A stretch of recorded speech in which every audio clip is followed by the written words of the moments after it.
Immersion is that feeling of being completely absorbed by something, whether it's through entertainment or by other means. When you watch a good movie, you're immersed in the story and it makes you feel like a part of that world. You don't realize it, but the main reason you watch creators on YouTube is because you're immersed in the stories they're creating. When you create stories, it's just as easy to become immersed in your own worlds. Here's some tips to tell your story and build your immersion. Have a build for everything.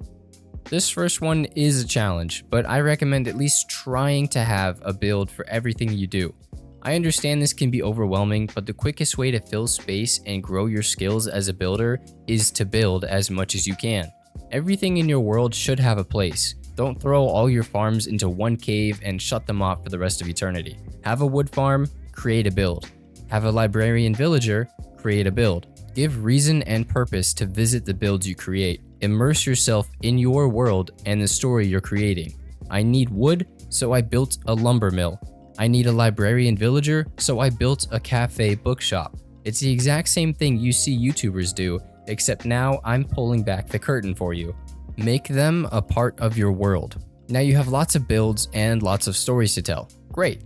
They look fantastic, you did a really good job, and I see lots of improvement. I'm proud of you. But they're floating? Some of them are built into a cliff? Yeah. Immersion is more than just the builds you create. It's also about the environment you create around them. I get it, roll your eyes, but it's true. 90% of the builds you see on YouTube would be nothing without landscaping. I'm not talking much, 10 blocks, that's all. Just a little border around each build to either blend them together or blend them into the terrain. You don't have to terraform an entire custom biome. Just grab some grass blocks, some moss, and some bone meal and go to town. Don't go overboard unless you want that overgrown aesthetic for story purposes, but a little effort goes a long way to build your immersion. Give them room to breathe. There's a term in the artistic world called negative space. This is the blank space between objects in, say, a painting or a drawing. The empty space draws our attention to the subject of the artwork better. In building and in storytelling, this works in much a similar way. If I wanted my house to stick out, I wouldn't put a bunch of trees around it and block the view.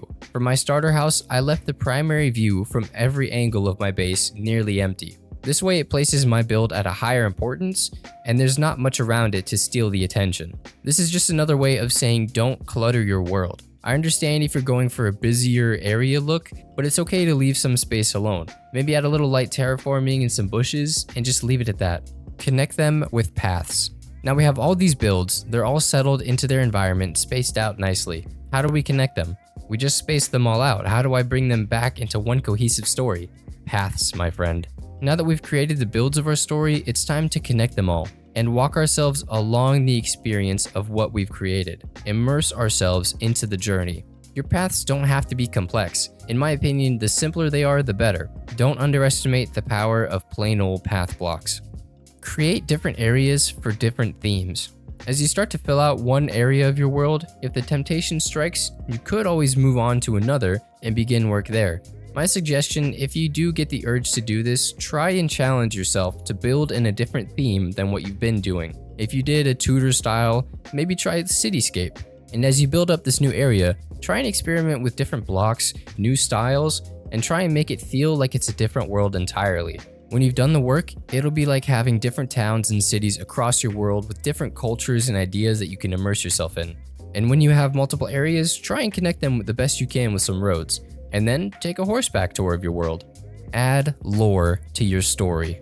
Now that we're getting into theming, it's a good time to introduce some lore. Lore and storytelling pretty much go hand in hand. While you can tell the story of one particular build, lore tries to tell the history of a build or an area and why it is the way it is. Lore aims to tell a backstory, while your builds are telling the present one. It can be a little confusing, but think of it like this.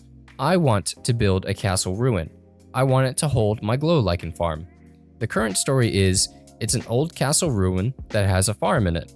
But the lore you can create maybe says, this ruin is a part of an ancient outpost that was destroyed in some war. A backstory. The more creative and wild, the more entertaining, and therefore a better and immersive story. Refurbish old builds. As you build up your world and ultimately become a better builder, you're bound to look back on some of your older builds and cringe ever so slightly, and that's okay. Cringe means you've grown, but you're gonna be tempted to tear those old builds down. Don't do it. At least not yet. My recommendation, if you just can't handle it, is to refurbish those old builds. Stick with the same theming or ideas of the original, similar blocks or palette, and try your best to keep the general idea of the original intact. In my world, I hated this terraforming I did on the outside of my Hall of Trophies, and for good reason. It was patchwork, a quick fix. I just covered it because I couldn't think of anything else at the time. Well, time passed and I got better and designed a better exterior. I brought this interior theme to the exterior, kept the same blocks from the terraforming before, and all in all created a much better build, all while keeping the spirit of the original. Leave some old builds as they are. Now if you can handle the cringe, good, you're a stronger person than me. Old builds can serve as the perfect monument to older styles and the perfect monument to your personal growth. In a way, the older and worse a build gets, the more lore it writes for itself. You can even turn some of them into displays or museums of sorts and refurbish them without touching them. I still wish I kept some of my original worlds from when I started playing, just to go and look back at how far I've come. Really, these two tips boil down to trying to keep your world's history intact without breaking too much of the story or your immersion and investment with your older builds. Hold sentiment. Speaking of looking back, one of the last tips I'll give you today is to hold on to sentimental items. This could be that first pick you crafted, first iron armor set, first diamond, anything. Pets are another thing that can loosely fit into this category. As your world gets older, you'll find more and more items or animals or creatures you want to hold on and keep around. All these, I want to say collectibles, become great windows into the past and another way to look back on your journey. Find inspiration. If you're sitting here toward the end of the video and you're just stuck, you've got no ideas on what to do or what to add to your world, there's always the internet. I started this video talking about YouTubers, it's only fitting I end it that way. Content creators can be a big source of inspiration for many of us. Heck, I even began playing Minecraft because of Hermitcraft Season 7. There's no shame in taking inspiration from creators. That's why we put our ideas out there. Play with friends. Bonus tip, this may leave a few of you raw, but having some friends to play with can be all the inspiration that you need. Shenanigans make for the best stories, and if you don't believe me, go and watch any of Green's videos. Having friends is just a recipe for stories to write themselves.